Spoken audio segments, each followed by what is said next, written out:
Hi friends, L D clerk 2017 മാത്സുമായി ബന്ധപ്പെട്ട ഒരു question ആണ് നമ്മൾ ഡിസ്കസ് ചെയ്യുന്നത്. ക്വസ്റ്റ്യൻ ഇതാണ്: താഴെ തന്നിരിക്കുന്നവയിൽ 4/5 വലിയ ഭിന്നസംഖ്യ ഏത്? 4 ഓപ്ഷൻസ് ആണ് ഇവിടെ തന്നിട്ടുള്ളത്. അപ്പോൾ ഫസ്റ്റ് ചെയ്യേണ്ടത് ഇതിനെല്ലാം ഡെസിമൽ ഫോമിലോട്ടാക്കുക. കാരണം ഇതിൻ്റെയൊക്കെ ഡിനോമിനേറ്റർ ഡിഫറെൻ്റ് ആണ്. അപ്പോൾ അതുകൊണ്ട് നമുക്ക് കമ്പയർ ചെയ്യാൻ ബുദ്ധിമുട്ടായിരിക്കും. അപ്പോൾ എന്ത് ചെയ്യുക, ഓരോന്നിൻ്റെയും ഡെസിമൽ കാണുക. ഓക്കെ, അപ്പോൾ നമുക്ക് നോക്കാം എങ്ങനെയാണ് ചെയ്യണേന്ന് നോക്കിക്കേ. 4/5 ആണ് നമുക്ക് തന്നിരിക്കുന്ന ഭിന്നസംഖ്യ അല്ലേ. അപ്പം അതിനെ ഡെസിമലിലോട്ട് ആക്കുമ്പോൾ 4/5 ചെയ്ത് നോക്കുക. എന്തൊരു 0.0 ആയി. എത്ര ടൈംസാ? 8 ടൈംസ് 40. ഓക്കെ അല്ലേ. അപ്പം 4/5 എന്ന് പറഞ്ഞാൽ 0.8 ആണെന്ന് കിട്ടി. ഇനി അടുത്ത ഓരോ ഓപ്ഷനിലത് നമുക്ക് എന്ത് ചെയ്യണം, ചെക്ക് ചെയ്യണം. അപ്പോൾ 5/8 എടുക്കുമ്പോൾ 5 അകത്തും എഴുതി 8 പുറത്തും എഴുതി. പോയിന്റ് ഇട്ട് 0 കൊടുത്തു. എത്ര ടൈംസ് വരെ പോകും? 6 ടൈംസ് അല്ലേ. 48. ബാലൻസ് 2 വരും. വീണ്ടും 0 ഇട്ട് കൊടുക്കുക. എത്ര ടൈംസാ? 2 ടൈംസ് 16. ബാലൻസ് 4 വരും. എത്ര വരും? വീണ്ടും 0 ഇട്ട് കൊടുക്കുക. 45 ടൈംസ്. അപ്പോൾ 0.625 ആണ് ഇവിടെ കിട്ടുന്ന ആൻസർ അല്ലേ. 5/8ൻ്റെത് നമുക്ക് കിട്ടുന്നത് 0.625 എന്ന് കിട്ടും.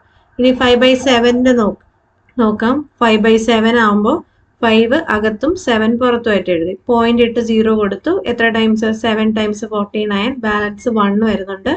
0 കൊടുക്കുക. എത്ര ടൈംസ്? 1 ടൈംസ് 7. ബാലൻസ് 3 വരുന്നുണ്ട്. 0 കൊടുക്കുക. എത്ര? 4 ടൈംസ് 28. ഓക്കെ അല്ലേ. ആദ്യത്തെ 0.8, 0.6, 0.7 കിട്ടി.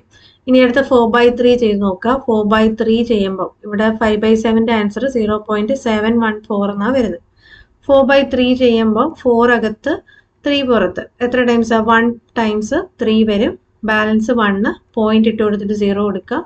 എത്ര ടൈംസ്? 3 ടൈംസ് 9. 1 എന്ന് കിട്ടും. 1.3 ആണ് വരുന്നത് അല്ലേ. 1.3. ഇനി 4/7 ചെയ്യണം. 4/7 ചെയ്യുമ്പോൾ 4 എഴുതി 7 പുറത്ത്. എത്ര ടൈംസ് ആണ്? പോയിന്റ് ഇടുക, 0 കൊടുക്കുക. എത്ര ടൈംസ് വരും? 5 ടൈംസ് 35. ബാലൻസ് 5 വരുന്നുണ്ട്. 0 കൊടുത്തു. എത്ര? 7 ടൈംസ് 49 മതി. നമുക്ക് ഇത്രയും മതി. 0.57. അപ്പോൾ ഇതിൽ നോക്കിക്കഴിഞ്ഞാൽ 4/5ൻ്റെത് 0.8 ആയിരുന്നു. അപ്പോൾ അതിനെക്കാട്ടി വലിയ ഭിന്നസംഖ്യയാണ് ചോദിച്ചിരിക്കുന്നത്. ബാക്കിയെല്ലാം 0.ലാണ് പോയിരിക്കുന്നത്.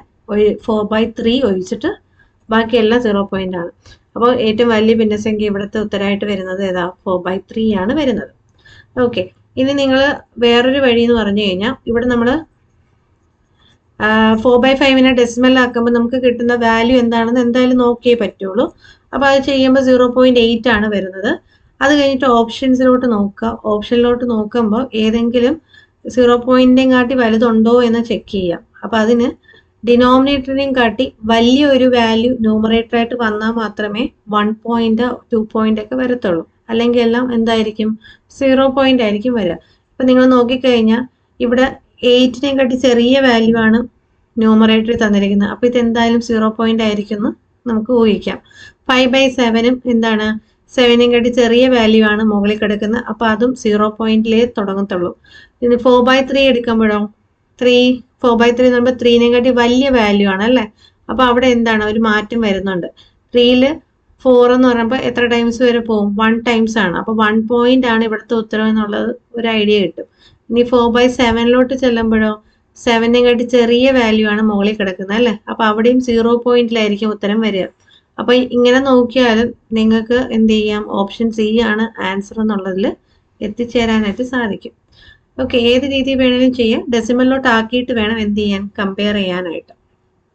ഒരു ഡെസിമൽ പ്ലേസ് വരെ പോയാലും മതി. ഇപ്പം ഫോർ എക്സാമ്പിൾ 5/8 നമ്മൾ ചെയ്തപ്പോൾ 0.625 കിട്ടിയില്ലേ. അത് 0.6 കിട്ടുമ്പോൾ നമുക്ക് സ്റ്റോപ്പ് ചെയ്യാം. വേണമെങ്കിൽ മാത്രം എന്ത് ചെയ്താൽ മതി? കണ്ടിന്യൂ ചെയ്താൽ മതിയല്ലോ. അപ്പം ഒരു ഡെസിമൽ പ്ലേസിൽ സ്റ്റോപ്പ് ചെയ്താലും മതി. ടൈം എടുത്തതിന് ഉത്തരത്തിൽ എത്താനായിട്ട് സാധിക്കും. അപ്പോൾ നിങ്ങൾക്ക് മനസ്സിലായെന്ന് വിചാരിക്കുന്നു. നിങ്ങൾക്ക് ഇഷ്ടപ്പെട്ടാൽ ലൈക്ക് ചെയ്യുക, ഷെയർ ചെയ്യുക, നമ്മുടെ ചാനൽ സബ്സ്ക്രൈബ് ചെയ്യുക. Thank you.